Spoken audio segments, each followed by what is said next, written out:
it can ignite, and all you gotta do is bring the light. Cause a new light shine, cause a new light shine. Time to get on up, say tradition is mine. Shalom, my friends. Welcome to the Light Lab podcast. My name is Eliana Light, and I'm joined by my two incredible co-hosts, Cantor Ellen Dreskin. Hello, everybody. And Rabbi Josh Warsosky. Boker Tov, good morning. Boker Tov, good morning. It's so good to see both of you. Now, friends, I want to give you a little bit of behind the scenes of what just happened here. We knew that we wanted to come together and record a shorter episode, a more informal episode, sharing with each other what's been on our minds, what are we thinking about. We're recording this right before Rosh Hashanah, and you're definitely going to hear this after Rosh Hashanah, but we're still in the days of awe and the season of repentance. What's been on our minds? And we came up with the word spark. Has to do with light. We love that here at the Light Lab, but also I like asking folks in a class or in a session, what was sparked for you? Not just what you learned, but what was sparked in you based on what something someone else said or something that you learned.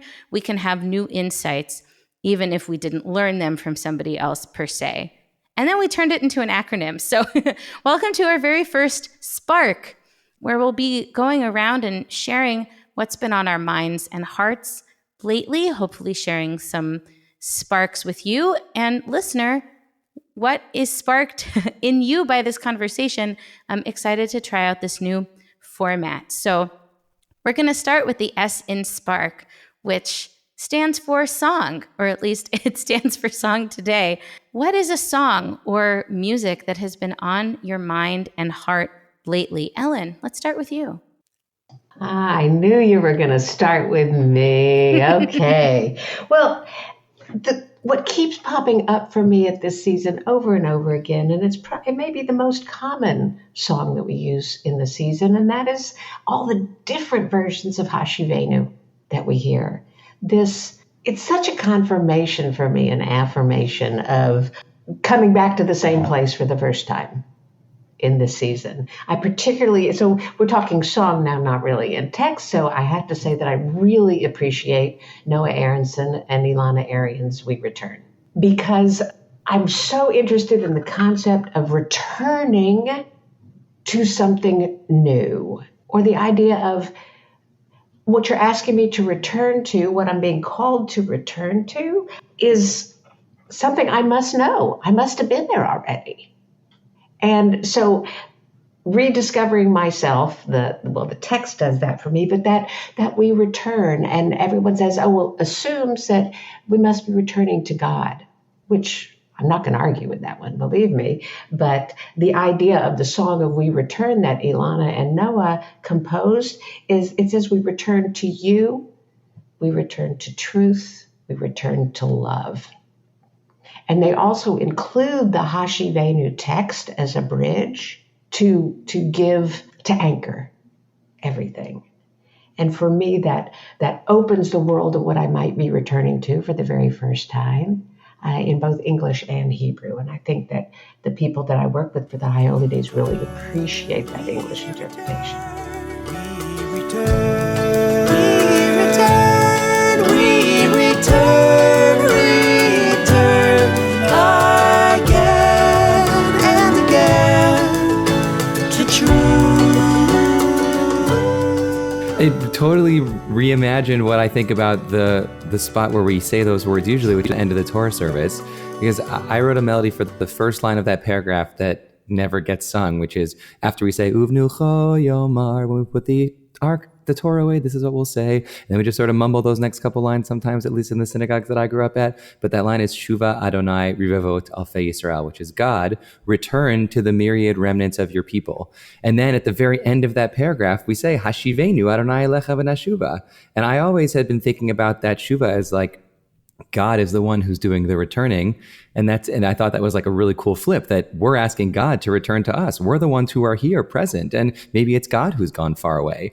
And then here at the end, we have ourselves returning also. So it's, what is this like to sort of meet in the middle? And now with that reimagining of that prayer, to meet truth in the middle, to meet love in the middle, to realize that you're coming towards something, and to assume that there's this mutuality of that returning. That opened up that whole end of the Torah service for me. Wow. I love that so much. I love that idea. I've been thinking about teshuvah as that return. And Ellen, I love the idea that if we're returning, we must have been there before. There must be like a solid core of goodness and holiness and love. And we're just returning to something we already know. But this idea that we see in other places in our tradition too, about if we're reaching out to holiness, holiness is reaching out to us. Like we're coming together, we're circling each other, which gets into some interesting wedding metaphors in my mind now of circling each other. But something that was sparked for me also, Josh, in what you said. So this is great. Spark is just about tangents, right? We're drawing it all over the place.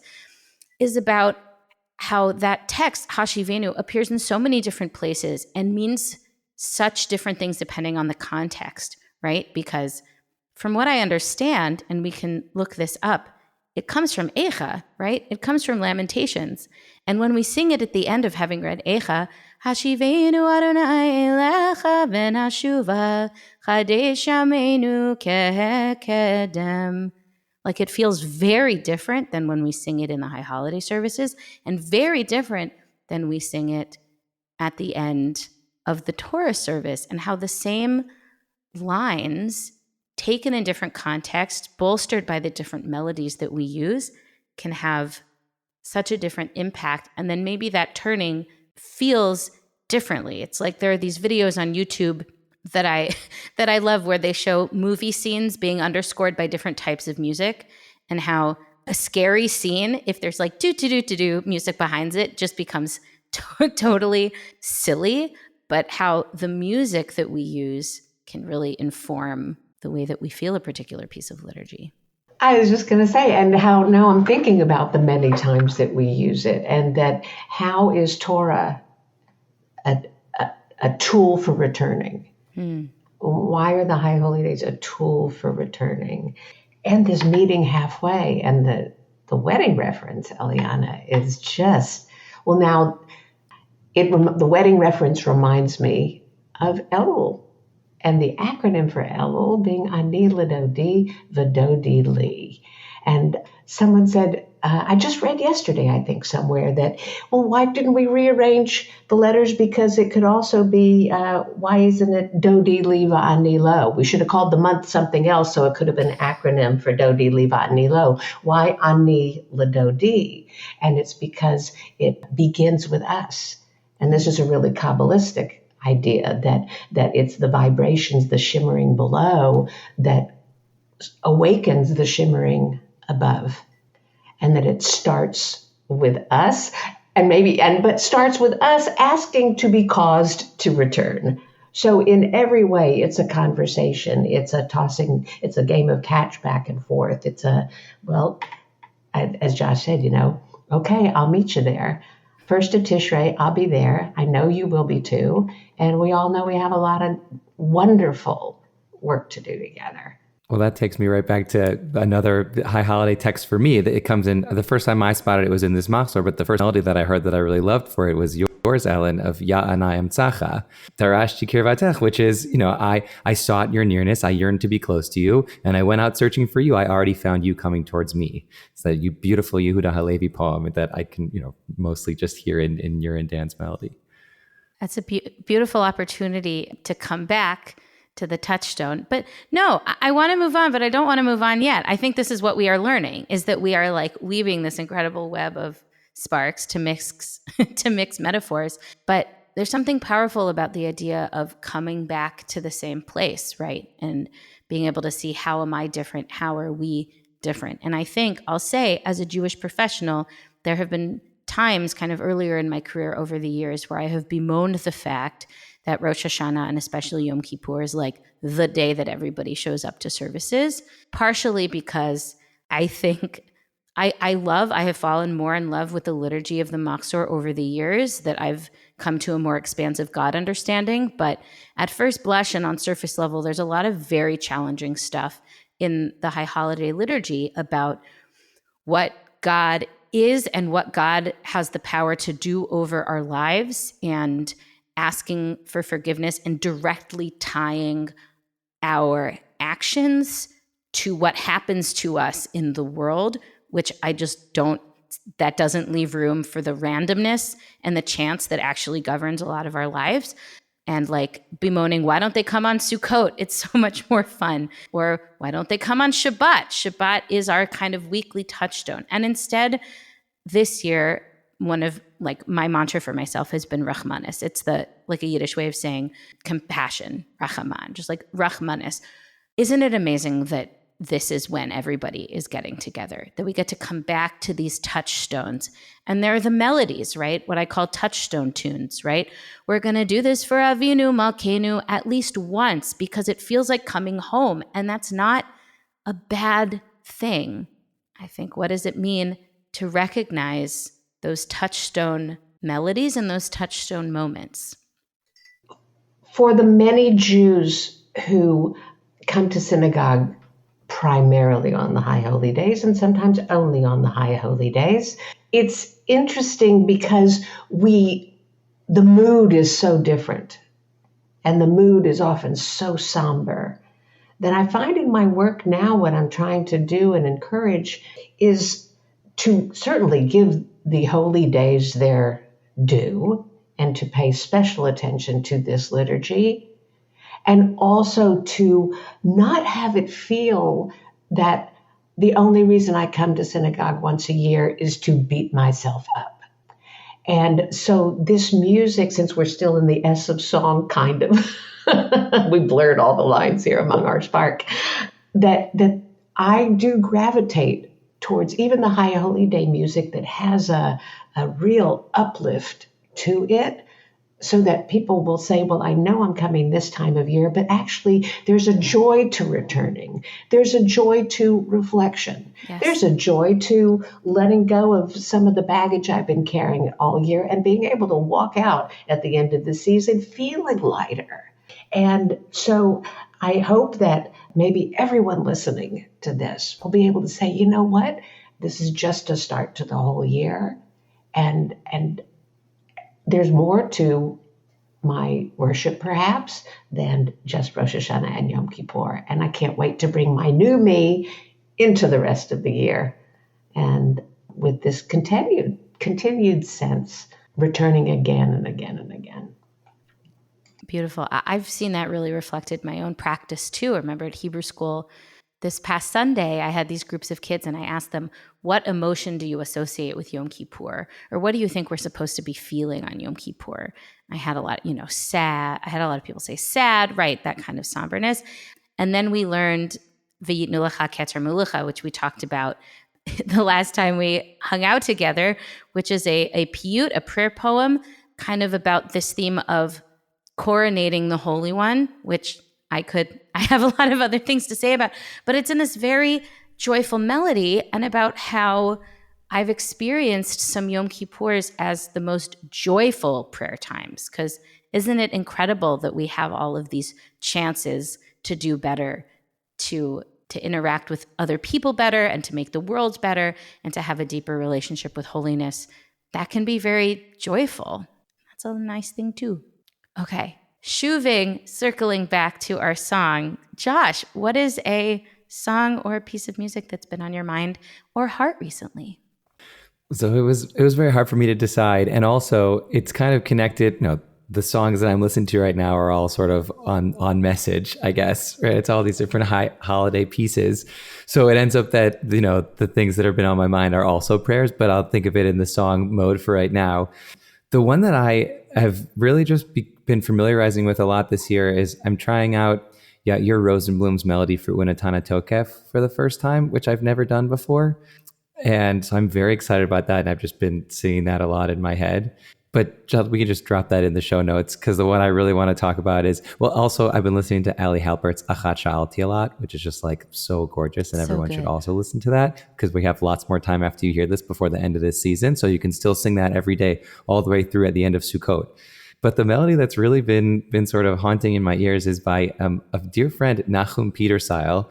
He wrote a really beautiful melody for Adam Yesodo Me'afar, which is at the end of Unatana Tokev, about all these different sort of like temporary things that human beings are compared to, like a whispering breeze or a leaf that's flying away or a passing shadow.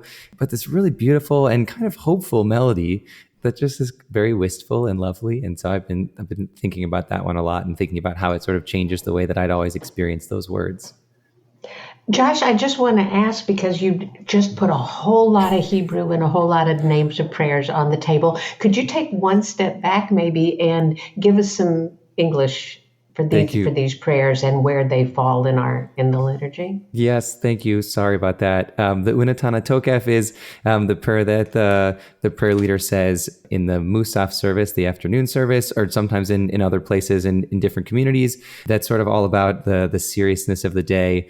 It's the first prayer that says, hey, let's talk about what's actually happening today. It's where the very iconic prayer, who will live and who will die, that text comes from. Uva shofar gadol yitaka, the great sound of the shofar will be called. The kol dmama daka, this still small voice. So all these really beautiful and iconic pieces of text come from the Unatana Tokef, and this amazing composer in Israel, Yair Rosenblum, wrote a melody for that whole section.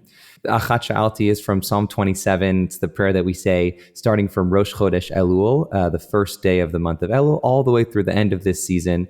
Lots of gorgeous melodies for lots of different pieces of that text. And that one was written by Ali Halpert. It's really beautiful. And this Adam Yesodo Be'afar comes right at the end of that Unatana Tokef section, right before we move into the Kedusha, the central part of the Amidah. And it's this really, Adam Yesodo Me'afar is a person's origins are dust.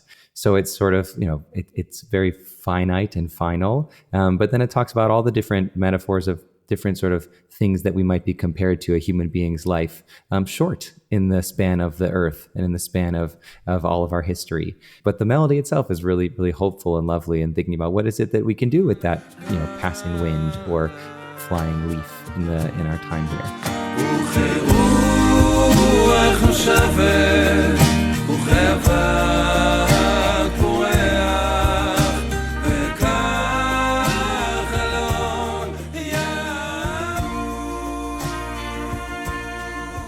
I'll say that the songs that have been on my mind and heart have been mainly from Micah Shapiro's album Zeh HaSha'ar that came out a couple months ago. I keep coming back to it because there is always something new that I hear, or a part or a song that speaks to me that I need to listen to over and over again, kind of like the liturgy itself, where we come back and we find new things that are sparked. Micah's melody for Hashivenu, which he turns into Hashiveni, I return, or may I return, is so powerful. I think for me personally, it's if I could only sing one song the rest of my life. Less about singing it in groups, but more about when I sing it by myself. It feels so prayerful to me, and it feels very deeply connected to my own heart. But all of the songs there are like that these days. Zamru Lo from Hallel has been reaching out to me, or Ashira also from Hallel. There are a lot of Hallel pieces. Zeh HaSha'ar itself, the name of the album is This Is the Gate, which is from the Pitchuli section. Open for me, Zeh HaSha'ar Ladonai. This is the pathway, the gateway to all that is. And maybe I'll play a little bit of that.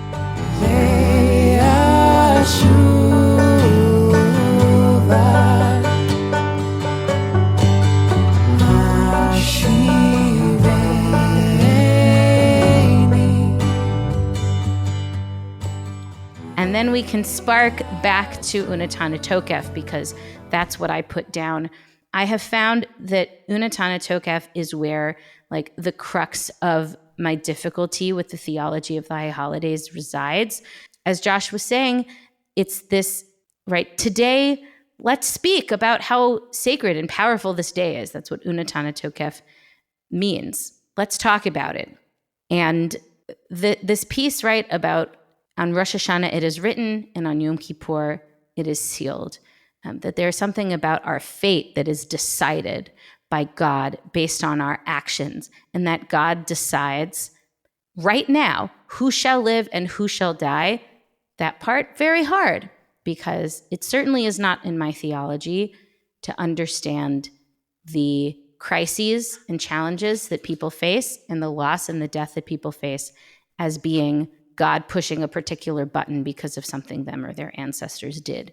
But a couple of things. I think once I started looking at the liturgy as being written by human beings attempting to make sense of their world, I was able to have a lot more empathy for whoever wrote Unatana Tokef and a lot more empathy for our ancestors who understood the world in this way. And I was able to find so much more beauty in it. To say, Ellen, what was sparked in me that I've never thought of before also is going back to what you said. If we do the work of the high holidays, something has changed, right? So there is maybe something that has been written anew and something that has been sealed anew. That if something has changed, the trajectory of our year could be different. The lines that I've been thinking about a lot recently are one from after the first paragraph, the beginning of the second, if this is the same way it is in your Machzor, Uva shofar gadol yitaka vekol demama daka yishama. The great shofar is sounded and the still small voice is heard. And how profound that is, that the stimulus is this big, loud, overwhelming sound, but what you actually hear is the still small voice. Now, is that an inner resonance coming to meet an outer resonance? Is that an outside voice that you're hearing, an inside voice that you're hearing? I've been thinking a lot about that in terms of the shofar, and I'll leave it there for now. There's another line I love, but what's on your mind and heart? I was only going to say that it's the blessing, that the mitzvah concerning the shofar is lishmoa, to hear. And then to tie that to what is heard, hopefully, is the still small voice. What is heard is not only what's going on out there, but listen for what it's doing to you in your spirit and in your heart. That's what it means, lishmoa kol shofar. Perhaps is to take it personally. I write down notes on my desk blotter here of just things that people say or things that I read that I just want to remember. And I have a note here on my blotter that says, noise is external, but a signal or a call is internal. To take the noise and turn it into something personal. What's it a signal of? What does it symbolize? What is it calling me to do? And what you were speaking about with the shofar just opens that up for me, is what is it I'm supposed to be listening for? I also, for my prayer piece, I wrote down Unatana Tokef when we took a couple of minutes before we started to jot down exactly, our own individual thoughts before we start riffing with each other on these things. And also Unatana Tokef, I think, because it is so difficult theologically, it's so important to remember that all of this, or to a certain extent, is metaphor. And however, that's not meant to take it any less seriously. I love one line at the end of the first paragraph of Unatana Tokef. And it's before it goes into the Barosh Hashanah piece of who shall live and who shall die. Unatana Tokef says that the book of life is opened. And then it says, Chotam Yad Kol Adam Bo. Did I get that right? I'm not looking at a Machzor right at the moment. That to me is the most important line, or the one that I really use as an anchor, because Chotam Yad in Hebrew is a signature, which takes it away from God in the heavens writing all of our names in one book or another, and takes it to what book am I going to sign? Where do I want to sign my name? To how am I going to, in the coming year, influence who shall live and who shall die and who by this and who by that? Because I can feed the hungry. I can house the homeless. I can save lives. I can, and yeah, I'm signing up for that. And that final line of Utshuva, Utfila, Utsadaka, Ma'avirin et roa hagzera, at the very end of the passage, of tshuva, of return and tefillah and prayer and tzedakah, acts of loving kindness and righteousness. This tempers the severity of the decree. And all of those three things are in my hands to do, not for myself, but we're all in this boat and in this book together, that my tzedakah might lessen the severity of a decree for someone else. My tefillah, my prayers for healing, etc., do make a difference in the lives of other people. And what happens next could be phenomenal if all of us signed up for what we were really willing to do and then followed through with our commitment. I love this so much. I'm so glad we're getting to have these conversations, especially, I mean, I'm sorry for everybody who has to hear this after Rosh Hashanah, but just getting to sit in and listen to this right now. I've never thought about that Chotem Yad line before like that. And I love that idea. I think in some ways, it almost flips the whole meaning of the text. It says we don't have to accept the fate that's written there, right? If we're not going to sign, we don't have to sign for the fate that's written unless that's what we believe we want to achieve in the next year, right? We have to be in that mutuality. We have to be partners in that. We have to put our signature down on that line. And we get to say what it is that we want to appear on that contract. We're not just sort of just letting this happen. We have to be partners in our own decisions about what's happening for our futures. So I love that idea, and I'm going to hold on to that as we're singing together. It's so beautiful, and I'm wondering how it connects. One of my favorite lines is right before that, Ume'alav yikare, which the Lev Shalem Machzor translates. Well, I'll say the line before that. You recall all that is forgotten and will open the book of remembrance, which speaks for itself. I love that, to say, it reminds me of this song that we've sung together before, May the life I lead speak for me, right? What does it mean for the book of Zichronot, of memory, to speak for itself? Because Zikaron, as I've heard a couple of people say this season, and I want to look up a better source for it, is that when the word zocher, memory, is used, that it always has an action component. That in Exodus, when it says, and God remembered the plight of the people Israel, it doesn't mean that God forgot about it and is just like, oh, hey, I totally forgot that my people are enslaved.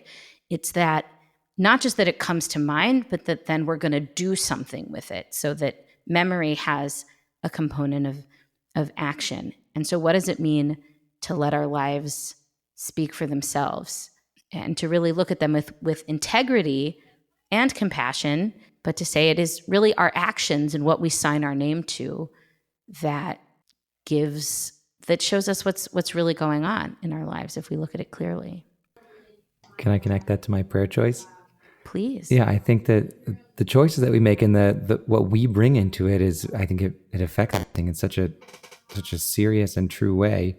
The prayer that I was, thinking about once we came up with our acronym, and it's one that I've just sort of flipped through the Machzor and spotted here again, is a medieval piyut that comes right at the end of the Kedusha. A piyut is like liturgical poetry. And there's a lot of insertions in different sidurim and in different communities just to add more beauty and prayer and poetry to the text. This one was in the Machzor that we used when I was a kid, and is also in this Machzor that I use now. It's called V'chol Ma'aminim. It was written sometime between the 5th and the 7th century by a poet named Yanai in Israel. And I've been singing it my whole life. And then today just looked at the words again and said, there's a really interesting interplay that's happening here, which is that it's a double acrostic, right? There's an aleph line and then another aleph line and then a bet line, another bet line. And the first line says an attribute of God. And the second line of each one always starts with v'chol ma'aminim, which is we believe.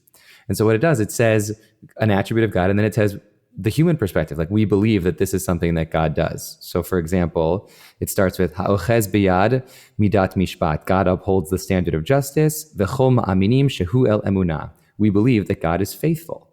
Habochenu vodek gin ze nistarot. God examines the stores of our hidden hearts. V'chol ma'aminim shehu bochen klayot. We believe that God knows our deepest feelings. And I like the idea of saying something that we said was an attribute of God, but then affirming that in this particular instance, this is something that we believe. This is something that we hope is true. It's not just saying that it's saying the fact, it's a fact that we believe in, especially now when truth is questioned so often. To announce the truth And then to say, this is a truth that we affirm and this is a truth that we stand for, I think adds such an emphasis and a powerful independence and choice to the truth that we seek to uphold. So I'm singing it out with a newfound meaning and understanding now. I think it's a nice hold on to. We just signed our name on that page in Unatana Tokef, and here we are 2 pages later, and we're saying these are the things that we believe, and we hope that they come true in the year to come. That's really beautiful, because I find V'chol Ma'aminim to be challenging. If we say in services, and we all believe this, I'm like, do we? Do I? And what it means to look at these things and say, what is the world that this piyut, this prayer poem, is describing or hoping for, right? Because a lot of our tefillah is aspirational. And what does it mean if there are things that I don't find to be true, for me to not say that line, skip that line? What does it mean to have that sort of integrity in my tefillah if I'm saying these are things we all believe? I don't know. I'm going to sit with that. I think that's a really important thing to sit with. And I also wonder, there's a question of what is collective belief, right? And if we're in a community and there's one thing here where I'm like, you know what, maybe this isn't sitting with me right now today. But, at the same time, maybe that's the line that somebody came for. And they're like, that's the thing that I need to believe right now, even though that's the thing that you don't need to believe. And I wonder what, I talk about this sometimes when we go into singing communities and we say, if you didn't hear the melody that you wanted to hear, and that's why you showed up today. But for somebody else, that melody that we're about to sing is their favorite melody. And to be a part of a community means being present in that moment, even if this moment isn't for you. And so I'm trying to think about what it means, because some of this, like you were saying, Eliana, the theology of this is not my theology. And so much of the high holidays is not the way that I view my relationship with divinity, with God, with whatever name you choose to call that. But I also think there's power in sort of this few days during the year to experience or to explore, what would my relationship with God be like if I felt this way? Or what does it mean to sort of let go of the choice and say that there's this justice in the world that I want to sort of affirm for myself and affirm for the world? And how can I be a part of a community that holds on to these ideas? See what it feels like to sing it out. And at the same time, be able to sit back or to be able to look at it and question it and look at it with a sense of intention and an eye of understanding. I think that's really important. Yeah. What would it look like to actually live in a world where the people doing the most harm are held accountable and where we're able to take care of each other? Like, sure, one might say we believe that God is going to swoop in and fix that. But I think, at least in my theology, perhaps the Holy One or holiness or this idea that it is possible is what gives us the hope to do it and to make the change. I think it's the word belief that I have a hard time with. I don't talk about believing in God. I find belief to be too much of a binary. You either do or you don't. And I talk about, or I understand, God is experienced, something that we experience and then attempt to put into words. But I was looking at Ma'aminim and its connection to emunah, faith, and amen, may it be so. What does it mean as a hope or as a what if instead of a belief? I'm going to play with that. I'm always going to try and turn it in a different direction. I'm certainly theologically, it's challenging. And it's not a text that I'm very, very familiar with, full confession here. And at the same time, and listening to y'all speak about it, to see God as a source of these things is one, that God being active in our lives in that way from above is very challenging for me, extremely challenging for me. That being true of, I have faith that these things exist. And if there were a tipping point, if enough of this were going on in the world, things would be different. If I did believe all this, can I believe all this from a God that is within me? Can I believe that somewhere in my Tselem Elohim, can I believe in myself enough to bring some of these actions into the world? I think that what I'm realizing while we're talking here, not for the first time, but realizing, returning to, is how much I take the high holy days as unless something happens within me, ain't nothing happening outside. And what happens outside is a direct result of my actions in the world. And my inaction is an action. Things are going to happen because I don't act. And so it really is this idea of self-examination gets more serious and more curious about it and more exciting every day as Rosh Hashanah and the High Holy Days draw closer. So beautiful and so much to think about. And speaking of what we do, we decided that the A in Spark stands for action. What are we doing? What are you up to? What is something that you have been acting on or doing in your life that's been on your mind and heart that you'd like to share with us? Eliana, why don't you go first this time? Oh, I get to go first this time. How exciting. Thank you. So something that I have been trying to get off the ground with a lovely group of folks in Durham is singing for its own sake. I get to do that a lot in my professional life. I get to sing with people, which is the best, and I love it so much. And there's value in singing circles, not to learn melodies for the service and not to rehearse, but just to be together and to sing. And we met for the first time last Sunday, and it was really sweet just to spend some time singing. I was really inspired. The whole group of us was inspired by Let My People Sing, where I was a couple weeks ago, and the great work that they're doing and their kind of guidelines and cultural commitments for what it means to hold a space like that. I was very excited. I bought like a giant Post-it board that becomes a little easel, and I wrote all the commitments in different colors of Sharpie. And then the other side is a whiteboard, which is exciting. So when someone had a new song to teach, they just wrote the words on the whiteboard. I was very excited. But I love that we're seeing that grow and blossom here in Durham. It's something I think I need for my own soul, and getting to sing with other people is just an absolute joy. I don't know, I'll pass it to Josh or to Ellen, who unmuted first. I'm just jumping off of that because Please. in my notes about action for me for this time of year, as a cantor and for all of us who lead communities in various ways for the High Holy Days, the beginning of Elul marks let's start the choir rehearsals and pull out the binders and remember the melodies and find the newest and the latest and the greatest melodies. And sometimes for me, Elul can, or usually does, begin on a very surface level of hard copy. What are the notes on the page? Again, in terms of the singing.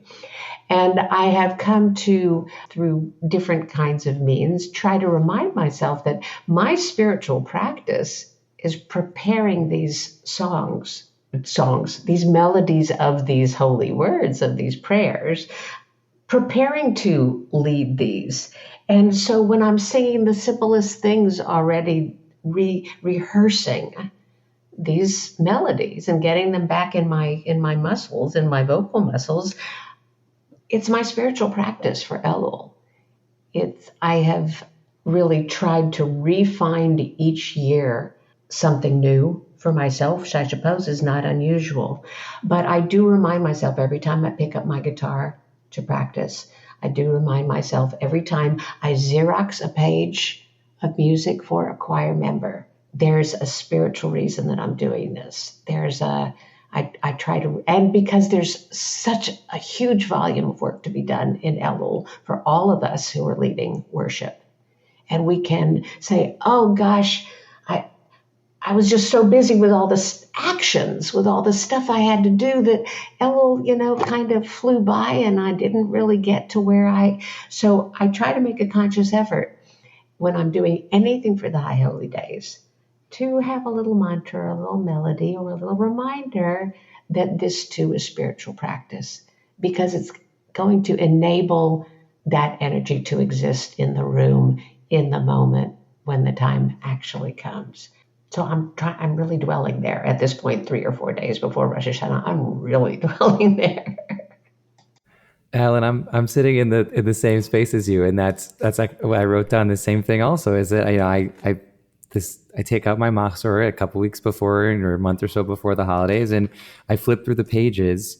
And one of my favorite things is to just sort of see the pencil marks and notes that I have from years past, and the little post-it notes, and then the loose sheets of paper that I've stuck in of a piece that I wanted to stick in this moment or a piece that I stuck here, and I open it up and something falls out, and sometimes they're in a page where I had used something later on, like in Yom Kippur, and then I actually have to pick up that page and move it back to Rosh Hashanah. And that's, taking the Hineni piece, the selection I've done from the Yom Kippur section, and putting it in the first day of Rosh Hashanah section is like a real, wow, I'm winding back the clock, and I'm saying I'm going to start over again this year, and I'm returning to that. And I have to remind myself that there's something spiritual and intentional about getting to do this work year after year and see what feels different, the things that I want to try and do the same way again, the things that really, struck home for a community in a particular way because I get to go back to the same place again.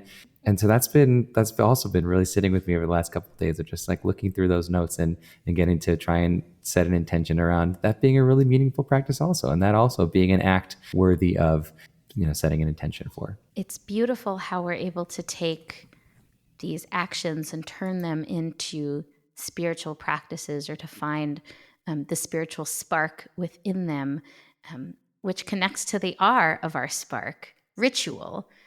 However we want to take the word ritual today, what is a ritual that has been on your mind and your heart?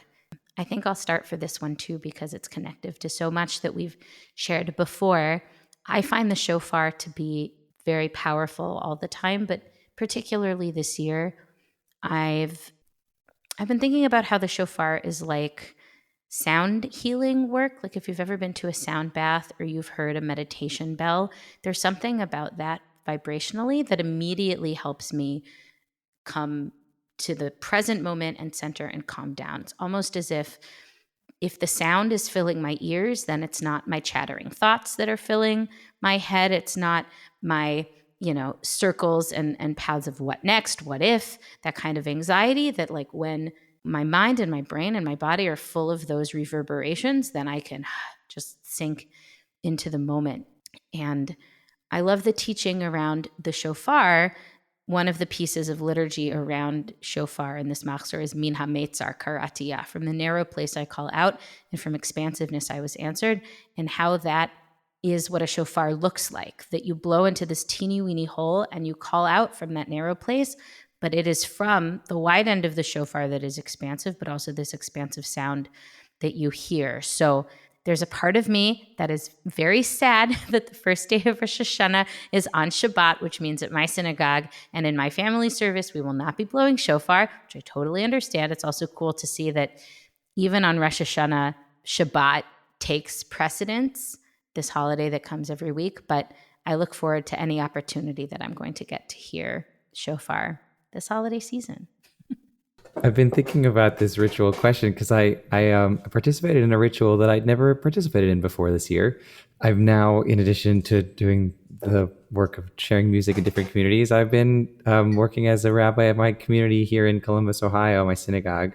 And I was honored to be able to participate in a ritual called Kever Avot, which I'd never done before. Around the high holiday season, people gather at the cemetery and take a moment to remember loved ones who have passed. We gathered together at the cemetery with a group, and we shared some psalms and some music together. And then everybody went off to the graves of their loved ones. And I walked around and just learned about people's relatives and got to share an El Maleh Rachamim, a memorial prayer for each one of those people. And it was really a special moment to be able to share that with people, to be able to be in the cemetery and not just, going to a funeral and burying someone is a chesed shel emet. It's a kind of grace that can never be returned, right? You're doing something for someone that you can never get, it can never be paid back because that person sadly cannot ever pay you back for that.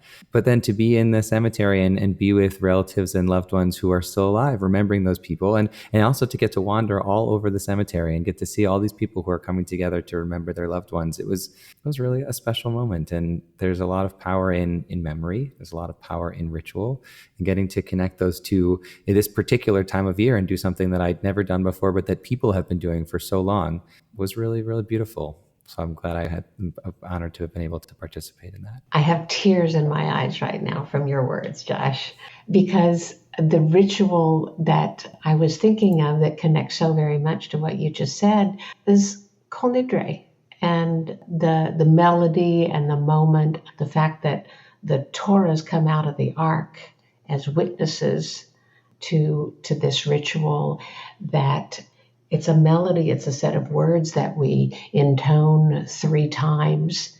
And the reason that it brings tears to my eyes, from what you were saying, Josh, is because I think my earliest, other than lighting Shabbat candles at home, my earliest ritual memory is standing next to my grandmother during Kol Nidre.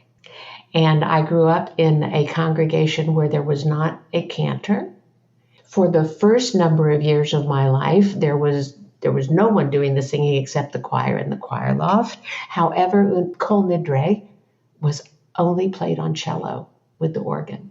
I never, really until I was a teenager, I don't know if I ever heard it sung. So my Kol Nidre memory, the source of it is the voice of a cello, which is what, thank goodness, has struck enormous fear into me singing it each year, because I'll never be able to replicate the sound of the cello. I'm not looking to replicate someone else's voice. I'm looking to go for that cello sound. And my grandmother standing next to me sobbing. And when I'd say, Grandma, why the tears? She would say, because for so long, there were so many times when we couldn't do this. And now here we can do this. And that was her whole ritual right there, was this is Kol Nidre and I can be here. And the whole season was just overwhelming to her. And I was there to witness it being overwhelming for her every year. And so I was thinking about Kol Nidre as a ritual and why 3 times, and the melody that I imagine all of us are very familiar with. And then as an adult, I started to say, well, 3 times. How are we going to do the 3 times differently? How is it going to be new each time that we sing Kol Nidre? And then I started to realize we're familiar with the Ashkenazic melody for Kol Nidre. There are other melodies for Kol Nidre. There are Sephardic melodies for Kol Nidre. And one year I have done it in Aramaic once. I've done it with Sephardic melody one of the 3 times. I've done it in Hebrew as opposed to Aramaic one of the 3 times. So at least then people who speak Hebrew have a different sense of it. And the idea of different ways of awakening, or used a poem one of the 3 times. Just in this ancient, I call it ancient, but very old ritual to wake people up within it and still spark something new. All that being said, let's do something new. Let's wake people up. One of the most meaningful Yom Kippur or Kol Nidre evenings that I've ever had was one Kol Nidre. I had laryngitis, and it put me in the second row of the congregation with my children, which I never get to do. And because my daughter had heard the story of me and my grandmother so many times, I started crying. And I looked at my daughter, and my daughter was crying. And I thought, now this is a ritual. Maybe somebody would have no idea what is going on here, except I'm crying because my grandmother cried, my daughter is crying because I'm crying. And you know what? That's enough. It was a real moment of, that'll do. That'll do. That'll do. That's so beautiful. Kol Nidre, I think, also a moment where if we're focused, it's good to have intention. If we're focused so much on what the words mean, literally what we're actually doing, if we're focused too much on the words and what we're actually doing, we miss kind of the cosmic significance and the spiritual significance of Kol Nidre.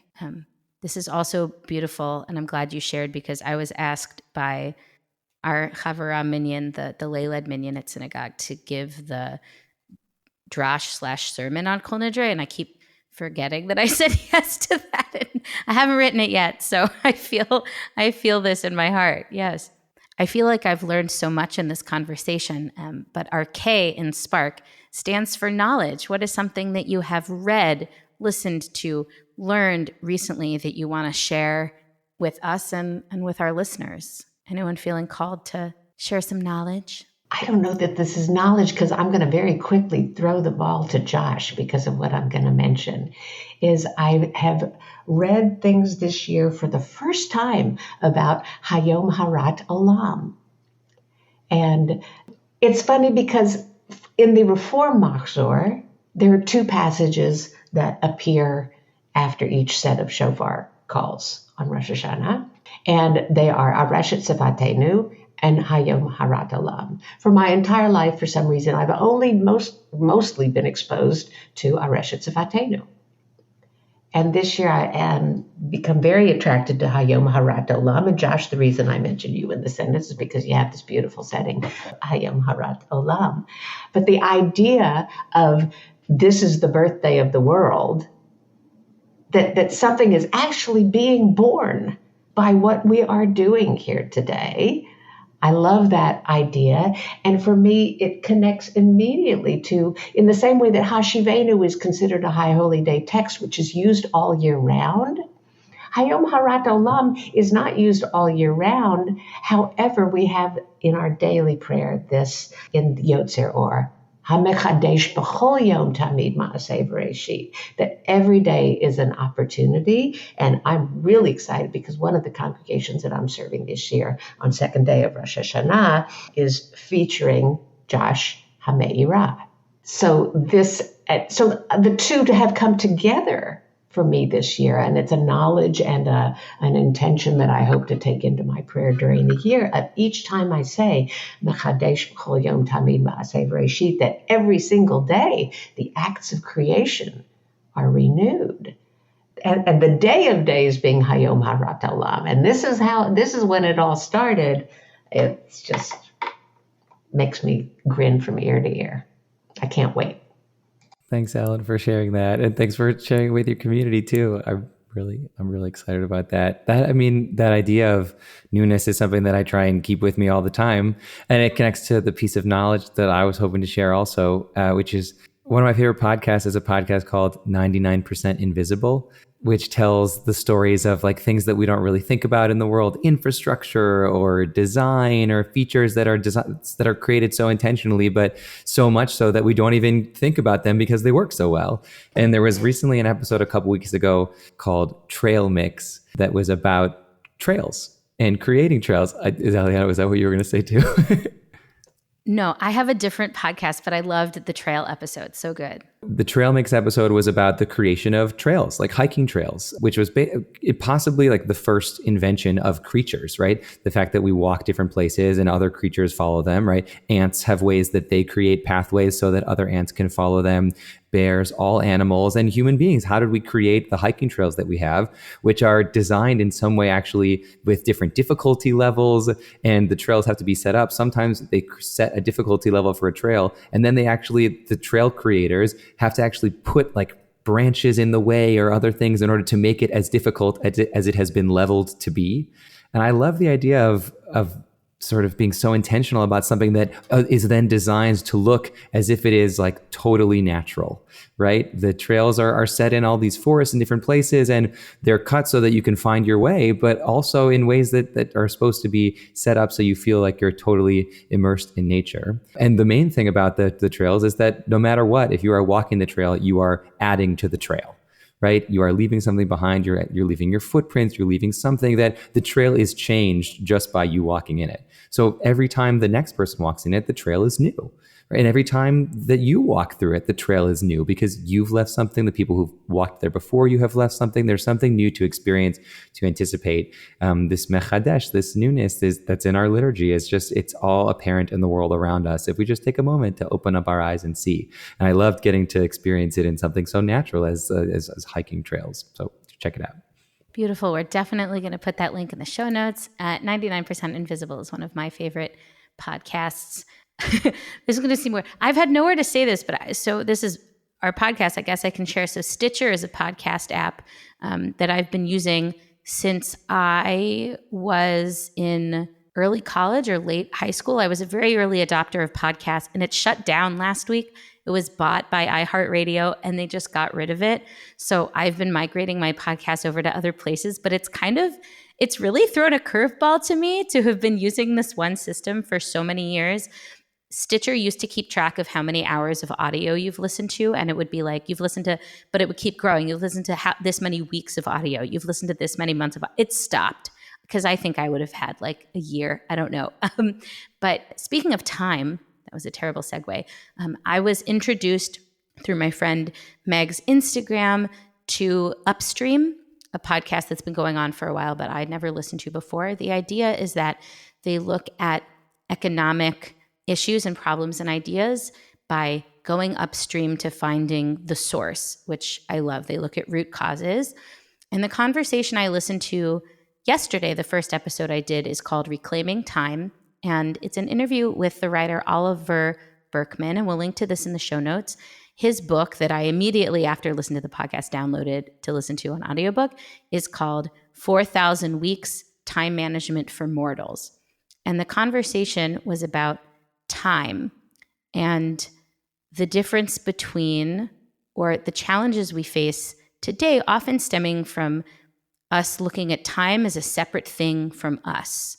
And he kind of goes through that history. Time is a separate thing from us, and us kind of doing all of these things, working on our to-do list for a future time where we will have it all figured out, where we will have maximized ourselves to the point where we will have the time to do the things that we actually want to do.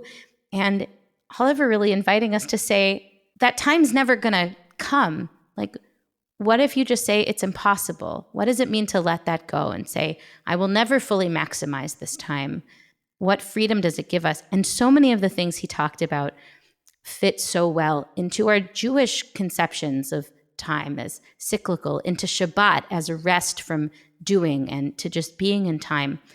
And he talked in one part about what he calls cosmic insignificance therapy. He said, I think all of us could use some cosmic insignificance therapy to really be reminded of how small we are in comparison to the universe, but let that not lead us to despair, but lead us to a sort of liberation. And I thought maybe that's one of the things the High Holidays is attempting to do, or so many other things in our Jewish tradition, is that cosmic insignificance therapy. So I'm excited to listen to the book and share more insights, but I'd highly recommend the Upstream podcast, in particular, the Reclaiming Time episode.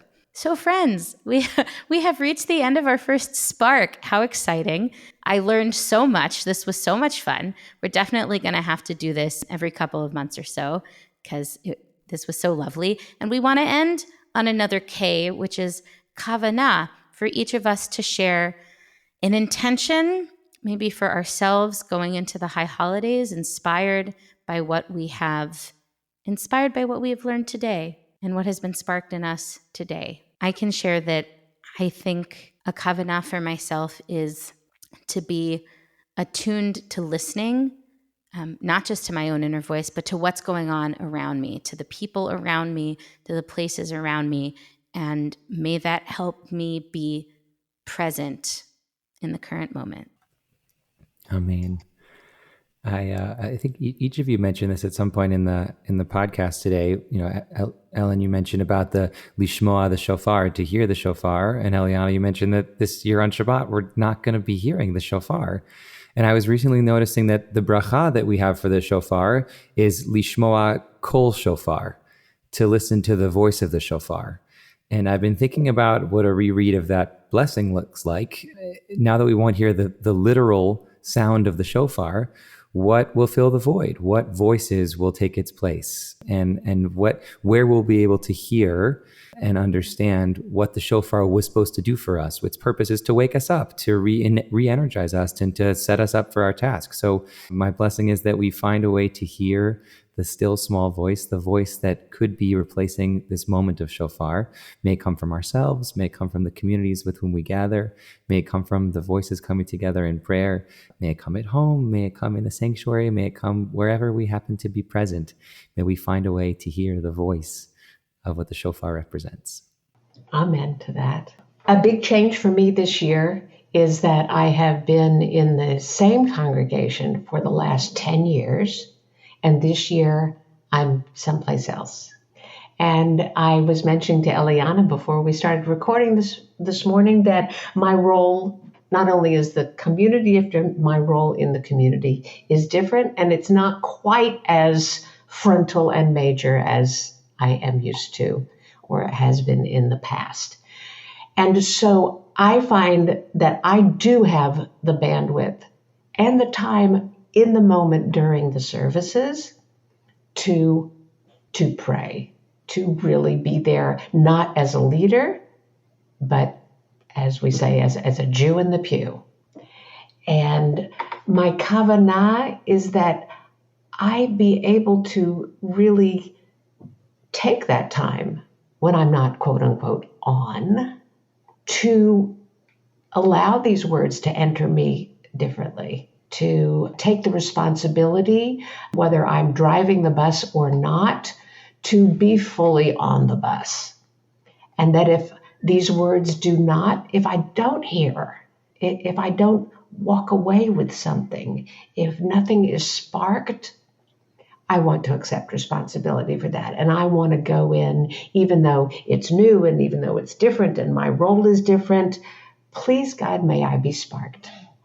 That's the most I can ask for, is that the elements of the service do work their magic on me, and that I do the hard work that I need to do for the High Holy Days. May all of us accept responsibility for our own prayers, not put our fate for the year, our fate for the High Holy Days, entirely in the hands of the people on the bema. The work to be done can be done by me, no matter what's going on the bema. I got the words, I've got the community, I've got the melodies, I've got the year, and I've got my neshama to nourish and cultivate. And may it be a season of open-heartedness and open-mindedness for everyone. And I'm going to try and have it start with me. Amen, amen, amen. And listener, if you're in a place where you can, we invite you to take that deep breath and set a kavanah, an intention for yourself, for whatever time you are about to enter when you are listening to this. Set yourself a little intention, and we say amen, amen to that. Thank you so, so much, Ellen and Josh, for sparking together on this wild experiment. I can't wait to do it again very soon. Well, a Shana Tova, Eliana and Josh. May it all make a difference. Amen. Amen. Shana Tova. And Shana Tova to you, dear listeners. Big thank you to Christy Dodge for editing this episode, to Yafa Englander for doing our show notes, to Rachel Kaplan, our podcast producer and wisdom weaver. You can find show notes, all the things we talked about, and all that was sparked in us at lightlab.co. And we hope you'll share with us on social media what was sparked in you. And we'll get together again really, really soon. Bye, everybody.